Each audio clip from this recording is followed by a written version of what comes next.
우리 기독교는 축복의 종교죠. 가장 큰 복은 예수님을 믿고 구원받아 하나님의 백성이 된 것이 가장 큰 복이죠.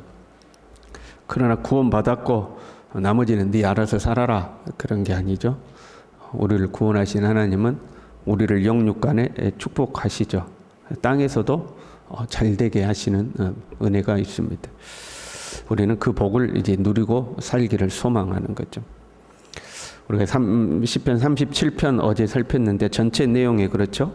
악을 행하는 자들 때문에 불평하지 말고 불의를 행하는 자들을 쉬게 하지 말아라.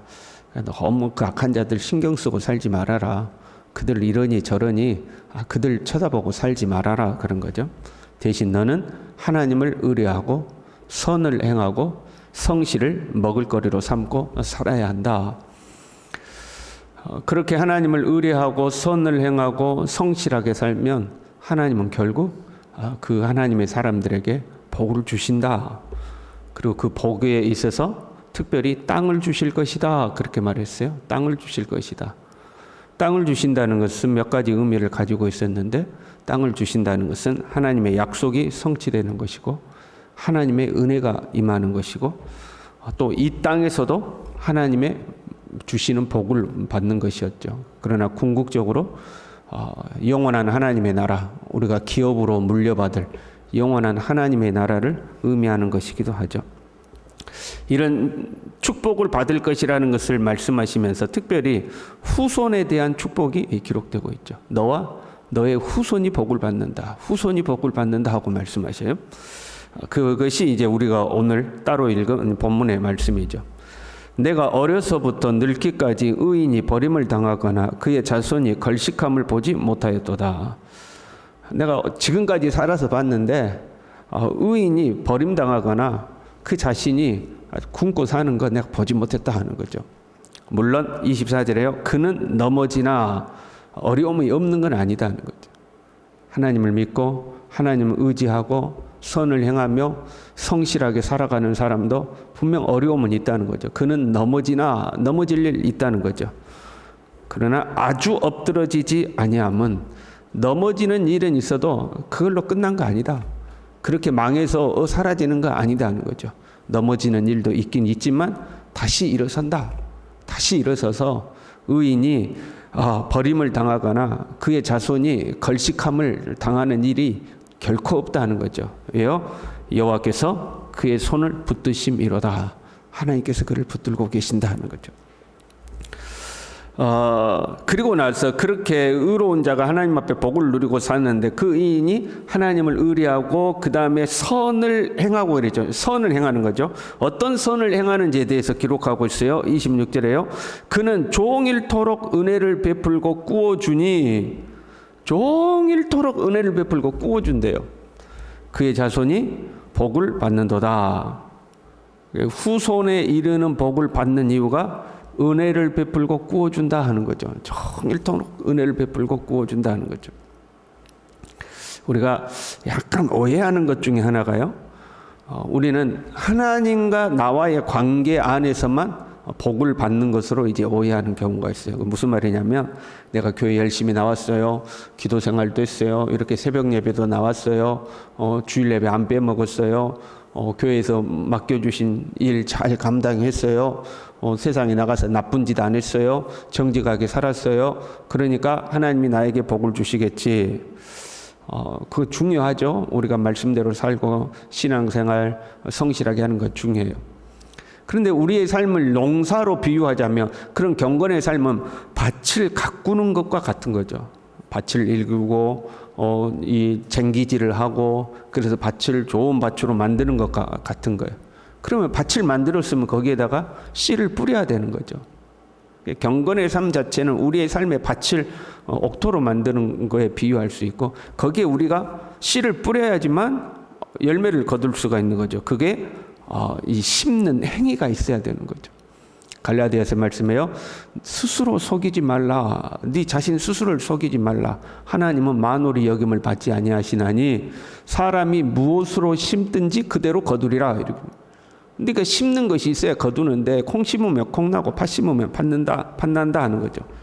그게 심어야 거두는데 오늘 시편 말씀에는 선을 행하고 선을 행하라는 거죠. 그 선의 대상이 뭐였어요? 종일토록 은혜를 베푸고 구워준다는 거죠. 특별히 성경은요, 심어야 할 대상을 정하고 있어요. 제사장과 레인, 고아와 과부와 나그네, 그리고 가난한 자들, 이렇게 돼 있죠. 이 가난한 자들에 대한 특별한 관심과 배려는 성경 곳곳에 기록되어 있습니다. 가난한 자들에게 은혜를 베풀고 구워주기를 거절하지 말라 하는 거죠. 신명기 15장 7절에요. 좀 길지만 제가 읽어드릴게요. 내 하나님 여호와께서 내게 주신 땅 어느 성읍에서든지 가난한 형제가 너와 함께 거주하거든 그 가난한 형제에게 내 마음을 완악하게 하지 말며 내 손을 움켜쥐지 말고 반드시 내 손을 그에게 펴서 그에게 필요한 대로 쓸 것을 넉넉히 구워주라. 삼가 너는 마음에 악한 생각을 품지 말라. 곧 이르기를 일곱째 해에 면제년이 가까이 왔다 하고 내 궁핍한 형제를 악한 눈으로 바라보며 아무것도 주지 아니하면 그가 너를 여호와께 호소하리니 그것이 네게 죄가 되리라. 무슨 말이냐면 이스라엘은 면제년이 있었잖아요. 그러니까 내가 구워줬는데 면제년이 되면 그걸 다 면제해 줘야 돼요. 7년이 돼서 면제년이 됐다. 그럼 구워주는 거죠. 탕감해 주는 거죠. 그러니까 지금 우리가 12월 오늘이 며칠이에요? 12월 10일이잖아요. 그럼 내년이 만약에 면제년이야. 근데 오늘 와가지고 구워주라고 그래요. 그럼 20일만 지나면 이게 면제가 돼버린단 말이에요. 그럼 이제 구워주기가 싫은 거죠. 이 나쁜 놈. 곧 면제년이 되는 이제 와서 구워주라고 그래 하고 이제 악한 눈으로 그를 보고 악한 생각을 품지 말라는 거예요. 너는 반드시 그에게 줄 것이요 줄 때에는 아끼는 마음을 품지 말 것이니라. 주되 아끼지 말라는 거예요. 이로 말미암아 네 하나님 여호와께서 네가 하는 모든 일과 네 손이 닿는 모든 일에 네게 복을 주시리라. 네가 가난한 자에게 구워주고 그에게 베풀면 반드시 하나님이 너에게 복을 주신다는 거예요. 땅에는 언제든지 가난한 자가 그치지 아니하겠으므로 내가 네게 명령하여 이르노니 너는 반드시 네 땅 안에 네 형제 중 곤란한 자와 궁핍한 자에게 내 손을 펼칠지니라. 땅에는 항상 가난한 자가 있다는 거예요. 항상 가난한 자가 있다. 그들에게 네 손을 펼쳐라. 그러면 하나님이 네가 하는 모든 일과 네 손이 닿는 모든 일에 복을 주실 것이다 하는 거죠. 잠언 19장 17절에요. 가난한 자를 불쌍히 여기는 것은 여호와께 구워드리는 것이니 기가 막히죠. 가난한 자에게 베푸는 것은 하나님께 구워주는 거라는 거예요. 그의 선행을 그에게 갚아주시리라. 하나님이 그 선행을 반드시 갚는다는 거예요. 그 가난한 자가 나에게 못 갚을 수도 있어요. 그러나 하나님이 반드시 갚아준다는 거죠. 시편 41편 1절에요. 가난한 자를 보살피는 자에게 복이 있으며 재앙의 날에 여호와께서 그를 건지시리로다. 재앙의 날에도 하나님이 그를 돌봐주시겠다는 거예요. 특별히 어떤 재앙이냐면 41장 3절에요. 여호와께서 그를 병상에서 붙드시고 그가 누워있을 때마다 그의 병을 고쳐주시나이다. 질병이 찾아오지만 하나님이 고쳐주신다는 거예요. 가난한 자를 보살피는 자에게는 이런 복이 있을 것이다. 질병이 찾아와도 하나님이 그를 병상에서 다시 이렇게 세우시고 이렇게 세워주신다 하는 거죠.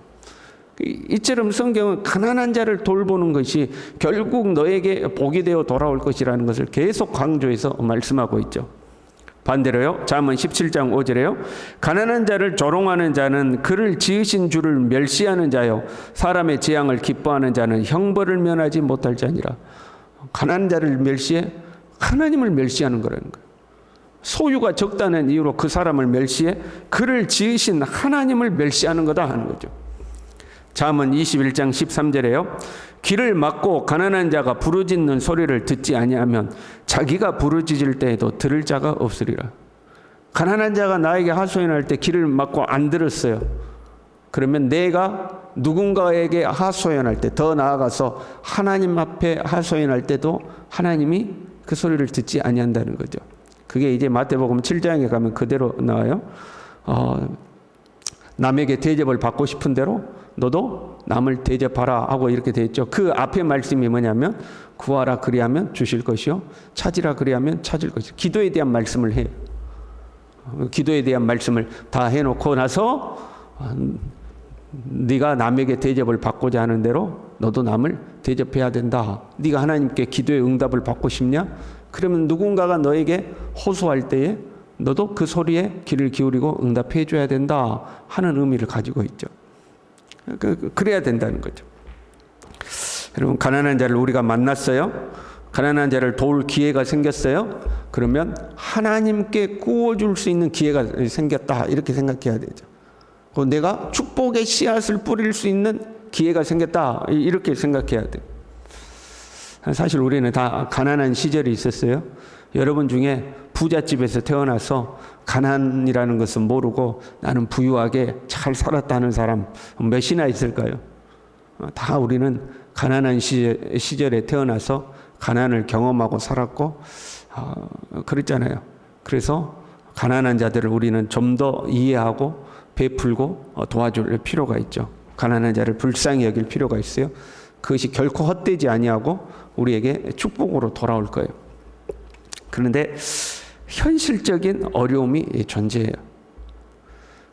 여러분은 잘 모르겠지만 이 연말이 되면요, 교회에요 많은 연락이 옵니다. 도와주세요 하는 연락. 평상시에도 연락이 와요. 평상시에도 모르는 전화 와서 받아보면 다 도와주라는 전화입니다. 별의별 사람들이 다 있어요. 청송교도소에서부터 도와주라고 편지를 써가지고, 정말 주소가 청송교도소예요. 자기는 이런 사연으로 청송교도소에 있는 누군데 내가 이런 어려움이 있으니까 도와주십시오. 어떤 사람은 내가 이런 병에 걸려가지고 치료를 해야 되는데 치료비가 없다면서 병원 진단서, 의사 소견서 그런 것을 덕지덕지 붙여가지고 도와주십시오. 그렇게 연락 오는 사람들부터 해서 다양한 사람들이 도와달라고 연락이 오죠. 그걸 다 도와줄 수 없는 부분들이 있어요. 좀 의아한 게 있어요. 제가 좀 이런 비슷한 설교하잖아요. 이번 주에 반드시 전화 옵니다. 그 모니터링 하고 있는가 이런 생각이 들 때가 있어요. 모니터링 해가지고 이런 설교 나오면 네가 설교는 그렇게 해놓고 안 도와주냐? 꼭 그런 것처럼 연락이 우리 교회 설교를 듣고 있나? 아니면 지나가면서 딴 교회들 설교 다 들어보고 이 교회는 이런 설교했다가 바로 연락하자 해서 연락하나? 이제 이런 생각이 들 때도 있어요. 그리고 참 곤란한 게요. 딱한 사정을 듣고 한 번 도와줬잖아요. 그러면 또 도와달라고 또 연락 옵니다. 그때는 아주 친근하게 연락을 해요. 처음에는 목사님이십니까? 저는 누구 이런 이렇게 이야기했다가 한 번 도와주고 나면 목사님 아무개입니다. 이제 이렇게 연락해서 또 도와주라고 그러고, 자기들끼리 연합이 돼 있나 그런 생각이 들 때가 있어요. 가령 이런 단체를 한 번 도와주잖아요. 그것과 비슷한 단체들에서 두세 군데서 또 연락 옵니다. 자기들끼리 무슨 이렇게 연락망이 있나? 야야야, 순천의 아무개 교회는 잘 도와주더라. 그쪽에 연락해봐라. 그게 연락망이 있나? 이런 생각이 들 때도 있어요. 그렇게 해서 한두 번 도와주다가 안 도와주면 이제 빈정거리고 이야기해요. 아니, 교회가 이런 것도 안 해주냐고. 교회가 이런 것도 안 도와주냐 하고 이제 빈정거리기도 해요. 그런 이제 현실적인 어려움이 있죠. 도움을 받는 자들이 도와주는 자를 이제 악용하는 거죠. 아니, 하나님의 말씀이 이렇게 도와주라고 했는데 왜 안 도와주냐? 이제 이런 거죠. 특히 교회를 향해서는 그런 자세를 보이는 사람이 굉장히 많아요. 아니, 교회가 되어서 이것도 안 도와주냐? 하나님 말씀에 도와주라고 했는데 왜 안 도와주냐? 이제 그런 자세를 보이는 경우들이 상당히 많이 있어요. 하나님의 말씀을 자기들의 필요를 채우는데 악용하는 것들이죠. 그래서 참 현실적으로 주님은 가난한 자들의 요구를 거절하지 말아라, 피하지 말아라, 외면하지 말아라 그랬는데, 우리가 만약에 그렇게 되면 아마 우리 교회에 남는 게 없을 겁니다. 싹 다 도와주라고 하겠죠. 이제 그런 현실적인 어려움에 우리가 부딪히게 되죠. 그래서 어떻게 해야 되는가? 이것을 피할 수 있는 방법이 있어요. 오른손이 하는 것을 왼손이 모르게 하는 겁니다. 완벽한 방법은 아니지만 우리가 누군가를 돕는다는 것, 내가 누군가를 돕는다는 것이 소문나지 않으면, 이게 소문이 나니까 자꾸 또 그 옆에 사람 또 해고 오잖아요. 그걸 악용하는 사람들이 몰려들잖아요. 야, 저기가 맛집이다 하고 이제 거기 가가지고 나도 도와주세요 이렇게 오는 거잖아요. 피할 수 있는 방법 중에 하나가 오른손이 하는 것을 왼손이 모르게 하는 거죠. 꼭 그것을 피하는 것이 아니라 우리가 가난한 자를 돕는 데 있어서 꼭 기억해야 될 원칙인 거죠. 선행이 상이 되어 만약에 나에게 돌아온다면, 내가 누군가를 도와줘서 와 박수 받고 상이 되어서 나에게 돌아온다면, 그것은 주님이 말씀하기를 너는 이미 상을 받았느니라 그렇게 말씀하시죠. 우리가 칭찬과 영광을 이 땅에서 다 받아버린다면 너는 이미 상을 다 받았다. 하늘에서 받을 상이 없다. 그렇게 말씀하셨죠. 우리의 선행이 하나의 씨앗이 돼서 그것이 축복이 되어서 우리의 삶으로 돌아오게 하는 방법 중에 하나가 오른손이 하는 일을 왼손이 모르게 하여서 은밀한 중에 보시는 하나님이 그것을 보시고 네가 나에게 구워줬구나. 내가 너에게 반드시 갚아줄게. 이게 되어야 되는 거죠. 연말이 됐어요. 참 도울봐야 될 어려운 이웃들도 많고 도와달라는 사람들도 많아요.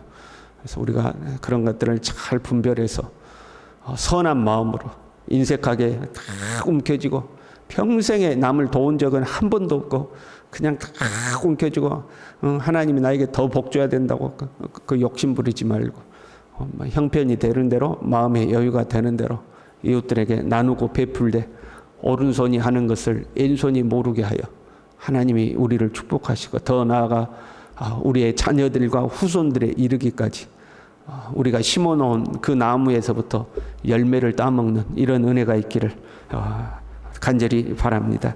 기도하겠습니다. 하나님 아버지, 내가 어려서부터 의인이 버림을 당하거나 그의 자손이 걸식함을 보지 못하였다 하였습니다.